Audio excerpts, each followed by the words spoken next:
नमस्कार, good morning. सर्व विद्यार्थी मित्रांचं स्वागत आहे आपल्या आज टिक्कर मराठी पोलीस भरती या युट्यूब चॅनलवर. महाराष्ट्रात पोलीस भरतीला नंबर 1 ठरलेले आपले टिक्कर मराठी युट्यूब चॅनलवर मी नीता घुले पानसरे तुमचं पुन्हा एकदा मनपूर्वक स्वागत करते. आपण घेणार आहोत सामान्य विज्ञानाचं लेक्चर, ज्यामध्ये अतिसंभाव्य प्रश्नांचे विश्लेषण असणार आहे आणि हे लेक्चर तुम्हाला दर रविवारी सकाळी 10 वाजता बघायला मिळणार आहे. सो या लेक्चरला शेवटपर्यंत बघायचं आहे व लिंकला जास्तीत जास्त शेअर करून घ्यायचं आहे. जेवढे प्रेझेंट आहे प्रत्येकाने सेशनला लाईक करून घ्यायचं आहे. ठीक आहे. तर आज आपण बघणार आहोत अतिसंभाव्य प्रश्नांचं विश्लेषण. ठीक आहे. येत्या पोलीस भरतीसाठी तुम्हाला अत्यंत महत्त्वाचे असे हे क्वेश्चन असणार आहे, कारण आपण जितकाही सायन्सचा अभ्यास केलेला आहे आतापर्यंत, तर जे पण आपण कंटेंट बघितलं, जे पण आपण टॉपिक बघितलेले आहेत त्याच्यातले क्वेश्चन तुम्हाला आलेले आहेत. बट आता थोडासा पॅटर्न चेंज व्हायला लागलेला आहे की तुम्हाला प्रश्नांची जी संख्या आहे ती थोडीफार जास्त झालेली आहे आणि टॉपिक सुद्धा तुमचे काही नवीन त्यामध्ये ऍड झालेले आहेत. सो आपण हे सगळे ऍड झालेले टॉपिकला सुद्धा इकडे घेणार आहोत आणि अशा पद्धतीने सगळ्या अतिसंभाव्य प्रश्नांचं विश्लेषण करणार आहोत. ठीक आहे. तर सुरुवात करूया आपण आपल्या आजच्या लेक्चरला. बघूया पहिला प्रश्न. ओके. पहिला प्रश्न आलेला आहे जीवशास्त्रामधील. आता इथे तुम्हाला प्रश्न कशातून आलाय, कुठल्या टॉपिक मधून आहे हा ओळखता आला पाहिजे. सामान्य विज्ञानामध्ये जे 3 विषय आहे तर त्या विषयातले कोणते टॉपिक महत्त्वाचे हे जर तुम्ही एकदा ओळखलं तर तुम्हाला जास्त काही अभ्यास करण्याची गरज पडणार नाही. तुम्ही तेवढ्याच मोजक्याच टॉपिकचा अभ्यास केला तरी सुद्धा तुम्ही तुमचे मार्क्स इथे कव्हर करू शकतात. ओके. तर बघा प्रश्न दिलेला आहे, विटामिन असे नाव जीवनसत्वांसाठी कोणी दिले? ठीक आहे. आपण सगळ्यांना माहिती आहे की जीवनसत्व काय आहे आणि त्यालाच इंग्लिश मध्ये आपण विटामिन्स म्हणतो. बट हे ऍक्च्युली हे नाम देणारे सायंटिस्ट कोण होते? ठीक आहे. बघा ऑप्शन दिलाय जेम्स वॅट्स, रेचल कर्न्स, किमसेर फुक आणि यापैकी नाही. आता आन्सर काय येईल? ज्यांनाही आन्सर माहिती असेल त्यांनी कमेंट बॉक्स मध्ये आपले आन्सर द्यायचे. तुमचे आन्सर चेक होतील. ठीक आहे. कमेंट बॉक्स तुमच्यासाठीच असतो, तुमच्या आन्सर साठीच असतो. सो तुम्हाला काही क्वेश्चन असतील तर तुम्ही तेही त्यात सांगू शकतात किंवा याचं आन्सर तर प्रत्येकाने द्यायचंच आहे. ठीक आहे. पटकन लिंकला शेअर करून घ्या सगळ्यांनी. आन्सर काय येईल? विटामिन्स हे नाव देणारे कोण होते आपले? तर पर्याय नंबर 3 योग्य, केसिमी फुक. ठीक आहे. यांनी काय दिलंय? पंख या शास्त्रज्ञाने विटामिनला विटामिन हे नाव दिलं. ओके. तर आता बघा विटामिन्स किती प्रकारचे असतात सांगा बरं. विटामिन्सचे 2 प्रकार पडतात. ओके.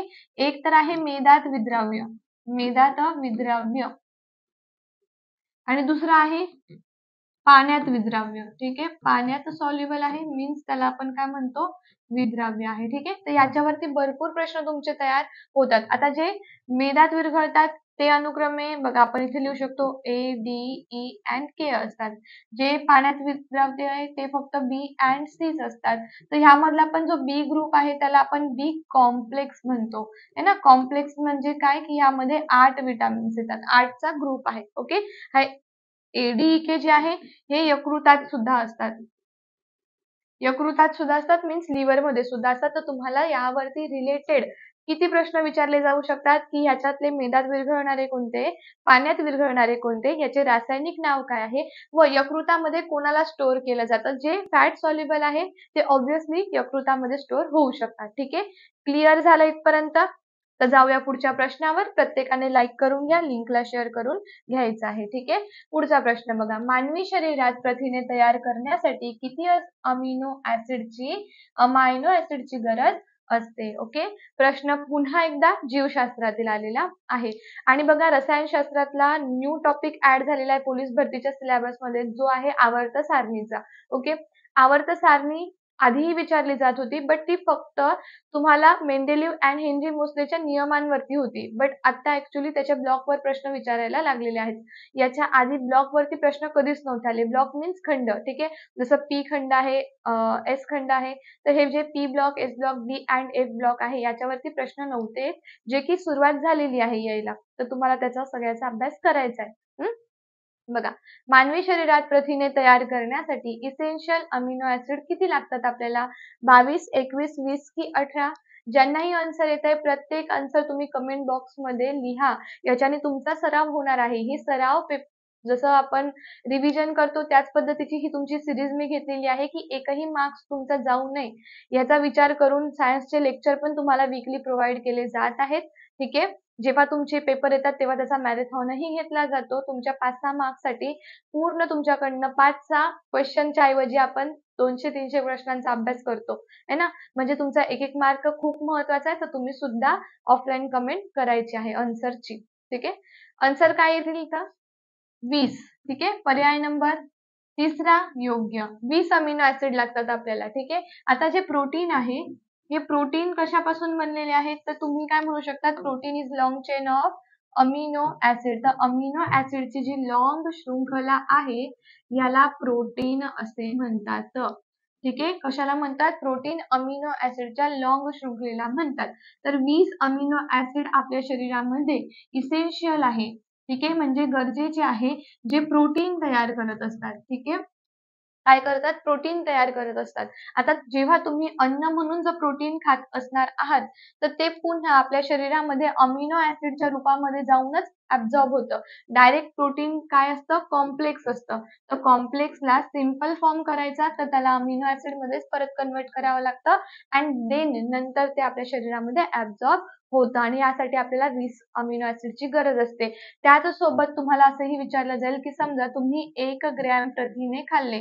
ठीक आहे. 1च ग्रॅम तुम्ही प्रथिने खात असाल, तर तुम्हाला किती कॅलरी ऊर्जा मिळेल? तर 1 ग्रॅम प्रथिनांपासून 4 किलो कॅलरी ऊर्जा मिळते. तर पूर्ण अन्नाच्या ऊर्जेपैकी तुम्हाला प्रथिने 10% ऊर्जा देतात. ठीक आहे. किती पर्सेंट? 10% तुम्हाला कुठून मिळते? प्रथिनांपासून एनर्जी मिळते. ओके. It is clear. म्हणजे एका प्रश्नामध्ये 2 ते 3 प्रश्न कव्हर होतील असं मी तुमचं घेत आहे, ज्याच्याने तुमचा पूर्ण वीकचा अभ्यास सायन्सचा एका दिवसात झाला पाहिजे. ठीक आहे. त्याच्यासाठी स्वतःच्या नोट्स बनवा. तुम्ही स्वतः तुमची नोटबुक घ्या, ज्यामध्ये तुम्ही सगळे क्वेश्चन व त्याच्या रिलेटेड येणारे क्वेश्चन त्या टॉपिकच्या आजूबाजूचा सगळा अभ्यास करून घेतला, तर तुम्हाला काही अवघड जाणार नाही. ओके. प्रोटीन कशापासून बनलेले आहेत? त्याच्याने किती आपल्याला ऊर्जा मिळते आणि दुसरं उरलेलं आहे प्रोटीनचं कार्य. तर ते तुम्ही मला ऑफलाईन कमेंटमध्ये सांगायचंय. ठीक आहे. तर जाऊया पुढच्या प्रश्नावरती. ठीक आहे. पुढचा प्रश्न बघा काय आहे? रोगप्रतिकार व शरीराच्या इतर जीवन आवश्यक क्रियांसाठी डॅश डॅश यांची आवश्यकता असते. चला, काय येऊ शकतं आन्सर? प्रत्येकाने आन्सर करायचा प्रयत्न करा. रोगप्रतिकार शक्ती मिळवायची आहे म्हणजे काय? इम्युन सिस्टीम आपली स्ट्रॉंग व्हावी. इम्युन सिस्टीम आपली कशी व्हावी? स्ट्रॉंग व्हावी. त्यानंतर शरीराच्या इतर सगळ्या जीवनावश्यक ज्या गोष्टी आहे, मीन्स डेली टू डेली जे वर्क आपण करत आहोत है ना, जे फंक्शन आपल्या बॉडीचे सुरू आहे, त्याला तसंच मेंटेन ठेवण्यासाठी, प्रॉपर ठेवण्यासाठी आपल्या शरीरामध्ये काय गोष्टी केल्या जातात? जीवनसत्वे, खनिजे, तंतुमय पदार्थ कोण सगळ्यात जास्त आपल्याला गरजेचं असणार आहे? ठीक आहे. काय आन्सर येऊ शकतं? तुम्ही विचार करायचा आन्सरचा. जीवनसत्वे आपल्याला कमी प्रमाणात लागतात, पण ते अत्यंत महत्त्वाचं आहे. जे जीवनसत्व शरीरात कमी झालं, तर आपल्याला विविध रोग बघायला मिळतात. जसं की उदाहरणार्थ आपण घेऊया एक्झाम्पल ए विटामिन आपण घेतलं. तर ए विटामिनच्या कमतरतेमुळे समजा जीवनसत्व आपण घेतलं ए, तर ह्याच्या डिफिशियन्सीमुळे तुम्हाला काय होईल? नाईट कलर ब्लाइंडनेस होईल. ठीक आहे. ज्याला तुम्ही काय म्हणतात? रातांधळेपणा. ठीक आहे. रातआंधळेपणा होऊन जाईल. म्हणजे झालं का तुम्हाला? डिसीज झाला. खनिजे. खनिजांमध्ये उदाहरण जर आपण घेतलं तर कॅल्शियम घेऊया. कॅल्शियमची डिफिशियन्सी झाली तर काय होतील? हाडे ठिसूळ होणार. काय होणार? हाडे ठिसूळ होणार. तंतुमय पदार्थ. तंतुमय पदार्थ शरीरामध्ये कमी असेल, फायबर्स कमी झाले तर शरीरामध्ये शरीराची झीज व्हायला लागेल. काय होईल? शरीराची झीज व्हायला लागेल. सो आपल्याला सगळंच गरजेचं आहे डेली लाईफसाठी. ठीक आहे. डेली जे फंक्शन करतो त्यासाठी. म्हणून आन्सर काय आलं? वरीलपैकी सर्व. ओके. कळलंय सगळ्यांना? इथे तुम्ही दुसरं कुठलंही विटामिन घेतलं तरी तुम्हाला प्रत्येक विटामिनची डिफिशियन्सी माहिती आहे. ओके. आणि याच्यात रासायनिक नावं पण करून ठेवायची आणि डिफिशियन्सी सुद्धा करून ठेवायची आहे. ठीक आहे. चला जाऊया पुढच्या प्रश्नावर. सगळ्यांनी सेशन लाईक करून लिंकला शेअर करा. जास्तीत जास्त ह्या लिंकला शेअर करत चला, कारण या लेक्चरमध्ये पूर्ण वीकचा एकदाच तुमचा अभ्यास घेतला जात आहे. ओके. तर बघा, खालीलपैकी कोणते विटामिन मानवी शरीरात तयार केले जाते? ठीक आहे. मानवाच्या शरीरामध्ये कुठले विटामिन तयार होते? आता विटामिन तर आपल्याला प्रत्येक फूड मधून मिळतं. जे आपण अन्नपदार्थ खात आहोत आहे ना, त्यामधून आपण विटामिन घेतो. मग असं कुठलं विटामिन आहे जे आपली बॉडी स्वतः तयार करते आहे कुठल्या तरी घटकापासून? ओके. तर कन्सेप्टला पहिले क्लिअर करा. A vitamin, K vitamin, E की डी विटामिन? विटामिन्सवर भरपूर प्रश्न येतात. चला, आन्सर काय येईल? आजचे क्वेश्चन जीवशास्त्रावरती बेस्ड आहे. तुम्हाला काय वाटतं, काय आन्सर येऊ शकतं? तर आपल्या शरीरामध्ये तयार होणाऱ्या व्हिटॅमिनचं नाव आहे डी. ठीक आहे, जीवनसत्व डी. तर जीवनसत्व डी जे आहे हे सर्वात जास्त आपल्याला सूर्यप्रकाशातून मिळतं. ओके, सूर्यप्रकाश सनलाईटचे जे UV रेज आहे त्याच्यातून आपल्याला सगळ्यात जास्त व्हिटॅमिन डी मिळतं. अँड आतापर्यंत आपल्याला असं वाटत होतं की व्हिटॅमिन डी कधी मिळेल, जेव्हा तुम्ही सूर्याच्या म्हणजे कवळ्या उन्हात तुम्ही असणार आहात, म्हणजे अर्ली मॉर्निंग तुम्ही जेव्हा ऊन घ्याल, सूर्यप्रकाश घ्याल, तेव्हा तुम्हाला व्हिटॅमिन डी भेटेल. बट तसं नाहीये. आता व्हिटॅमिन डी वर एक सुंदर स्टडी करण्यात आलेला आहे, जो आपल्या केम हॉस्पिटलमध्येच झालेला आहे. त्यामध्ये असं मेन्शन केलं गेलेलं आहे की 11 ते 4 चं ऊन जे म्हणजे डायरेक्ट सनलाईट, तुम्ही असा विचार कराल की मी आता विंडो आहे, ठीक आहे, खिडकी आहे, त्याच्या तिथे ऊन येतं आणि मी बसलो म्हणजे मला व्हिटॅमिन डी मिळेल, किंवा मी बसले तर मला व्हिटॅमिन डी मिळेल. तर तसं होत नाही. तुम्हाला डायरेक्ट सनलाईटमध्ये जावं लागतं. जेव्हा तुम्ही डायरेक्ट सनलाईट घ्याल तेव्हाच काय होणार आहे, तुम्हाला व्हिटॅमिन डी मिळणार आहे, आणि ते पण 11 to 4 या कालावधीमध्ये मिळतं. ओके, तर आता हे जे UV रेज आहे हे डायरेक्ट तुमच्या स्किन मध्ये काय होतात, UV रेज. Okay, sunlight. आता काय होणार, ही इथे तुमची स्किन लेयर आहे. ओके, इथे जेव्हा ही काय होईल, ऍब्झॉर्ब होऊन जाणार. तर स्किनच्या खाली काय असतात, अर्गेस्टेरॉइल. हे जे अर्गेस्टेरॉल आहे याच्यामध्ये काय होतं, हे अर्गेस्टेरॉल आणि सनलाईट याचं रूपांतर जीवनसत्व काय होतं, डी मध्ये होतं. ठीक आहे, कशामध्ये होतं, व्हिटॅमिन डी मध्ये होतं. आणि व्हिटॅमिन डी तुमच्या स्किनवर तयार होतं, स्किनच्या लेअरवर तयार होतं. इट मीन्स की आपल्या शरीरामध्ये व्हिटॅमिन डी तयार होतं. ओके, बाकीचे जे सगळे व्हिटॅमिन तुम्हाला ऑप्शनला दिलेले आहेत ते सगळे व्हिटॅमिन फूड मधून आपल्याला मिळत असतात. क्लिअर झालं? तर सेशनला लाईक करा, लिंकला शेअर करा. ओके, पुढचा प्रश्न बघा. खालीलपैकी कोणते पिष्टमय पदार्थ डायसॅकेराइड आहे? ओके, डायसॅकेराइडचा अर्थ होतो द्विशर्करेय. काय आन्सर येईल, चला. कोणते असे पिष्टमय पदार्थ आहे जे डायसॅकेराइड आहे, म्हणजे शर्करेचे 2 रेणू ज्यामध्ये प्रेझेंट आहे, त्याला डाय म्हटलं जातं. डाय मीन्स 2. ओके, मग ग्लुकोज आहे, फ्रुक्टोज आहे, सुक्रोज आहे अँड सेल्युलोज आहे. तर यापैकी डायसॅकेराइड तुम्हाला ओळखायचंय. हे आपण शिकतो जीवशास्त्रामधील पोषण व आहार या चॅप्टर मध्ये, ज्याची कन्सेप्ट मी तुम्हाला दिलेली आहे ऑलरेडी. ओके, आणि ज्यामध्ये आपण हे शिकलेलो आहोत. ऍक्च्युअली ह्याच आपल्या चॅनलवरती कन्सेप्ट सुद्धा अवेलेबल आहे. तुम्हाला याच्या कन्सेप्ट बघायच्या असेल तर तुम्ही चॅनलला सबस्क्राईब करून ठेवा, ज्यामध्ये सगळे व्हिडिओ तुमच्यापर्यंत पोहोचतील व्यवस्थित. ठीक आहे, आणि अजून बेसिक पासून क्लिअर करायचं आहे, आणि या 2025 ला येत्या भरतीमध्ये यश मिळवायचं असेल तर तुम्ही बॅच जॉईन करा. ठीक आहे, ज्यामध्ये तुम्हाला बेसिक पासून ऍडव्हान्स पर्यंत पूर्ण शिकवलं जाईल. ठीक आहे, विचारलेले प्रश्नांचं उत्तर तुम्हाला देता येईल. काय आन्सर येईल? खालीलपैकी कोणता पिष्टमय पदार्थ डायसॅकेराइड आहे? तर आपलं आन्सर येणार आहे पर्याय नंबर 3 योग्य, सुक्रोज. ओके, आता कार्बोदकांचे प्रकार असतात. ठीक आहे, कार्बोदके जे आहे, कार्बोदके म्हणजे काय झाली, शर्करा. ठीक आहे, शर्करा आहे. ओके, मग कार्बोदकांचे प्रकारामध्ये पहिला प्रकार जो आहे तो काय आहे, एक शर्करीय. ठीक आहे, इथे काय आहे, 2 म्हणजे द्विशर्करीय, आणि इथे काय आहे, बहुशर्करीय. लक्षात आलं? मग एक शर्कराचा अर्थ काय होतो, की ज्याच्यामध्ये कार्बोदक म्हणजे शर्करेचा एकच अणू असेल. ठीक आहे, मग त्याच्यामध्ये 3 टाईप पडतात. पहिला आहे ग्लुकोज, नंतर आहे fructose, and third one is galactose. ठीक आहे, ग्लुकोज, फ्रुक्टोज अँड गॅलेक्टोज. द्विशर्करीय याचे पण टाईप आहे. पहिला आहे sucrose, lactose and C maltose. लक्षात आलं? सुक्रोज, लॅक्टोज आणि माल्टोज. बहुशर्करीय मध्ये कोण येतं, सेल्युलोज. Okay, then starch. हे कशामध्ये येतात, बहुशर्करीय मध्ये येतात. It is clear? बघा, हे जर तुम्हाला कळलं एकदा तर तुम्हाला परत रिव्हिजन नाही करावं लागणार. एक शर्करीय ज्याच्यामध्ये शर्करेचा एक अणू असतो, द्विशर्करीय ज्याच्यामध्ये शर्करेचे 2 अणू असतात, बहुशर्करीयला पॉलिसॅकराइड म्हटलं जातं, ज्याच्यामध्ये 2पेक्षा जास्त शर्करेचे रेणू प्रेझेंट असतात. ठीक आहे. आता ग्लुकोजचा फॉर्म्युला काय आहे? C6H12O6. ओके, हे सुद्धा लक्षात ठेवायचं आहे. ग्लुकोज फ्रुक्टोज हे एक शर्करेमध्ये जातं, सेल्युलोज हे बहुशर्करेमध्ये जातं, तर सुक्रोज, माल्टोज अँड काय दिलेलं आहे? लॅक्टोज हे कशामध्ये जातात? तर हे जातात द्विशर्करेमध्ये. So it is important. कर्बोदकांपासून टोटल अन्नाच्या ऊर्जेपैकी 80% ऊर्जा मिळते आणि किलो कॅलरीचा विचार केला तर 4 किलो कॅलरी ऊर्जा मिळते. ओके, लक्षात आलं असेल तर जाऊया पुढच्या प्रश्नावर. चला, पुढचा प्रश्न बघा. मेदापासून किती ऊर्जा मिळते? ऊर्जा मिळणे म्हणजे उष्मांक मूल्य विचारलेलं आहे. ठीक आहे. 4 kilo calorie, 9 kilo calorie, 7 kilo calorie आणि 12 किलो कॅलरी. काय आन्सर येऊ शकतं? प्रत्येकाने पटकन सेशनच्या लिंकला शेअर करून घ्या. जे फक्त सेशन बघत आहे त्यांनी लिंक पण शेअर करायची आहे.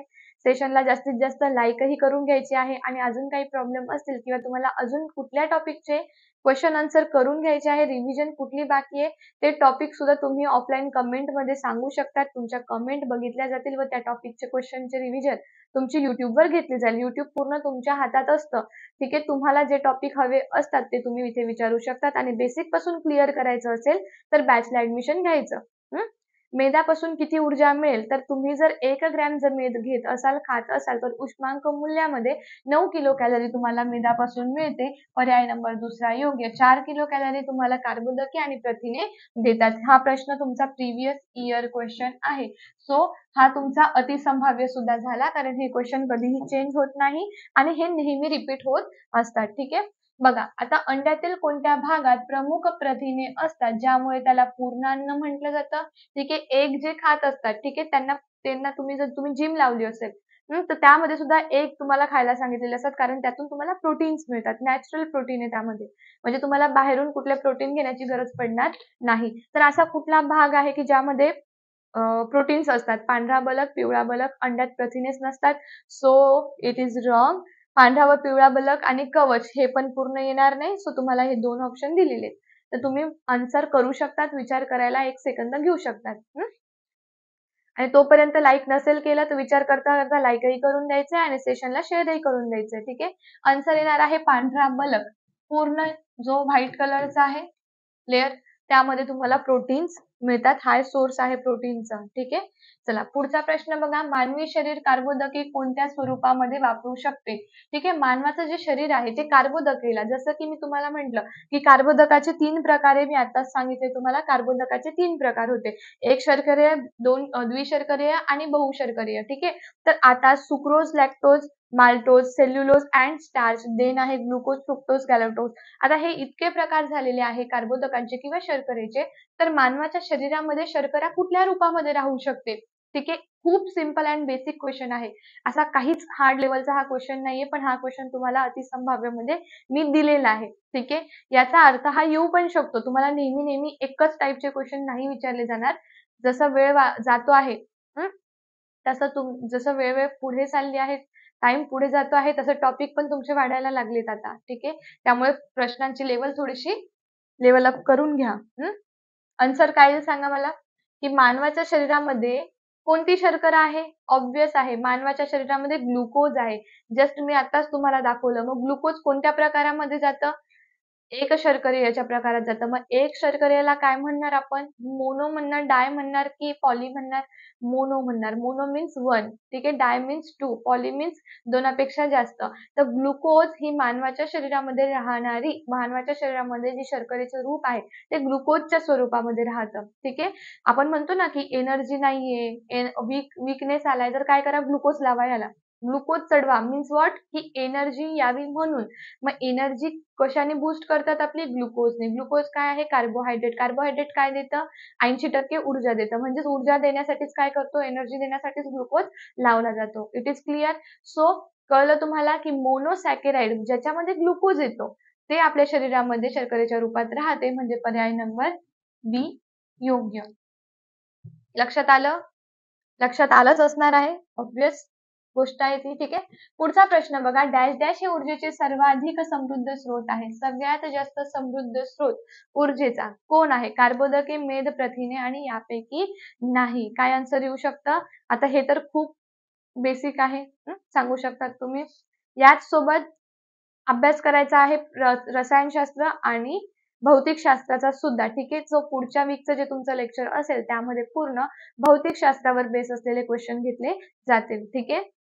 तुम्हाला कुठले टॉपिक हार्ड जात असेल भौतिकशास्त्रामध्ये तर तुम्ही इथे सांगू शकता. त्यावरचे क्वेश्चनची रिव्हिजन पण घेतली जाईल. कर्बोदके, मेद, प्रथिने की यापैकी नाही. ऊर्जेचे सर्वाधिक समृद्ध स्रोत कोण आहे? सो कर्बोदकांना आपण म्हणू शकतो. ठीक आहे. मेद जे आहे, फॅट जे आहे ते स्रोत मध्ये जाणार नाही, कारण आपण म्हणतो ना की मेद जी आहे ती तुम्हाला जास्ती कॅलरी मिळवून देते उलट. आणि कॅलरी वाढणे म्हणजे काय झालं? वजन वाढलं. आपण बोलतो कधी कधी की आज एवढ्या कॅलरीचं घेतलं मी, माझी एवढी कॅलरी वाढेल आता. गोड खाल्लंय मी म्हणजे एवढी कॅलरी वाढेल आता, बोलतो की नाही? म्हणजे मेद तुम्हाला उष्मांक मूल्य जास्त देतो, याचा अर्थ तुम्ही मेद जास्त खाऊन घ्या असं होत नाही. ठीक आहे. हे पण लक्षात ठेवा. त्यानंतर प्रोटीन आहे, तर प्रोटीन आपल्यासाठी खूप जास्त महत्त्वाचे असतात. प्रोटीनचे पण प्रकार असतात. तर प्रोटीनला तयार करण्यासाठी शरीरामध्ये अमिनो ऍसिड लागते आणि ते पण इसेन्शियल 20 अमिनो ऍसिड लागतात, ज्याच्यापासून प्रोटीन सिंथेसिस केली जाते. ठीक आहे. आणि प्रोटीन सिंथेसिस ही जी प्रक्रिया आहे हे रायबोझोम्स करून आणतात है ना. प्रथिन संश्लेषण रायबोझोमद्वारे केले जाते. क्लिअर झालं? प्रथिने शरीराची झीज भरून काढायला मदत करतात. ओके. आपल्या हाडांचं संवर्धन करायला सुद्धा मदत करतात. सो प्रोटीनचे पण बरेच असे फायदे आहेत. लक्षात आलं? आन्सर काय आलं? कर्बोदक हे पर्याय नंबर पहिला योग्य. पुढचा क्वेश्चन बघा काय दिलेला आहे. प्रथिनांच्या निर्मितीत कुठल्या आरएनएचे महत्वाचे कार्य आहे? कोणता असा आरएनए आहे जो प्रोटीन सिंथेसिसला, जसं क्वेश्चन मी बॅक टू बॅक घेतले, इथे जसं तुम्हाला सांगितलं की प्रथिने काय करतं, प्रथिनेचं संश्लेषण कुठे होतं, तर प्रथिने संश्लेषण रायबोझोम्स वर केले जाते. ठीक आहे. पण आता आरएनए त्यात कोणता महत्वाचा आहे प्रथिन संश्लेषण क्रियेमध्ये, प्रोटीन सिंथेसिस क्रियेमध्ये? सांगा. प्रथिनांच्या निर्मितीत कुठल्या आरएनएचे महत्वाचे कार्य आहे? mRNA, tRNA, rRNA, iRNA की rRNA?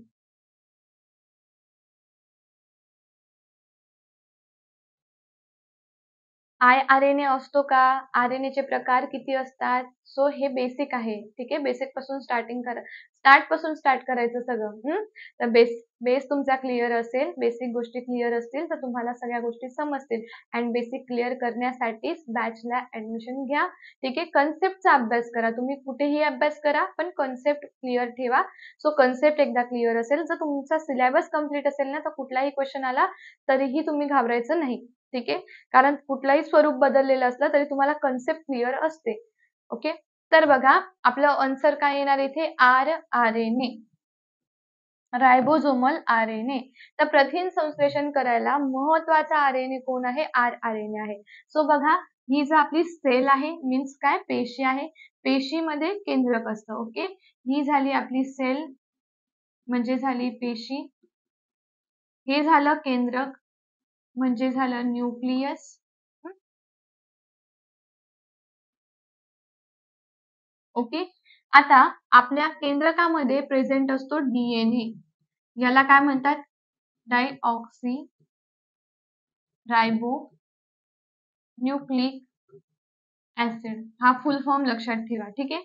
अँड आपल्या पेशी द्रव्याला काय म्हणतो आपण? सायटोप्लाझम. काय म्हणतो?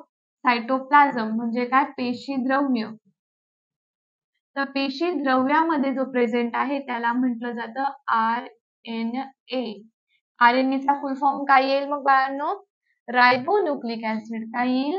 It means ribonucleic acid. Okay. मग आता काय होतं? हे बघा इथे डीएनए लोकेट आहे ना, तर डीएनएच्या बघा डीएनए धाग्यावरती माहिती जी आहे ती आरएनए कडे, इथे आरएनए आहे ना, इथे पुन्हा लिहिते मी, इथे आरएनए. तर डीएनए वरील माहिती mRNA कुणाकडे घेऊन येतो? आरएनए कडे घेऊन येतो. ठीक आहे. मग आरएनए काय करतो? याच्यावर परत काय आहे? टीआरएनए आहे आपल्याकडे. कोण आहे? टीआरएनए. हा या मेसेजला काय करतो? ट्रान्सफर करतो, म्हणून हा टीआरएनए आहे. मेसेज घेऊन येणारा mRNA मेसेंजर RNA, ट्रान्सफर करणारा tRNA अँड प्रोटीन सिंथेसिसला हेल्प करणारा तो असतो rRNA मीन्स व्हॉट, रायबोझोमल. हेला कॅपिटल मध्ये लिहायचं rRNA म्हणजे काय, रायबोझोमल RNA. ठीक आहे, मग हाच काय करतो, प्रोटीन सिंथेसिस साठी जास्त महत्वाचा आहे. आय होप की तुम्हाला कन्सेप्टच क्लिअर झाली असणार आहे की RNA चे किती प्रकार आहे, RNA कुठे असतो, DNA कुठे लोकेटेड असतो अँड DNA वरती जे धागे आहेत, ठीक आहे, त्यांची माहिती घेऊन पहिले यावं लागेल प्रोटीन सिंथेसिस करण्यासाठी. डायरेक्ट प्रोटीन सिंथेसिस कसं करणार, DNA वरील माहिती घेऊन यायची आहे आपल्याला, है ना. मग ते कोण आणेल, तो मेसेंजर RNA आणतो. याचे फुल फॉर्म पण लक्षात ठेवा. M means messenger, T means transfer and R means ribosomal. Okay, clear झालं. सो आजचं एवढंच. पुन्हा भेटूया. ठीक आहे, तोपर्यंत जे चॅनलवर नवीन असतील त्यांनी सगळ्यात आधी टिक्कर मराठी पोलीस भरती चॅनलला सबस्क्राईब करा.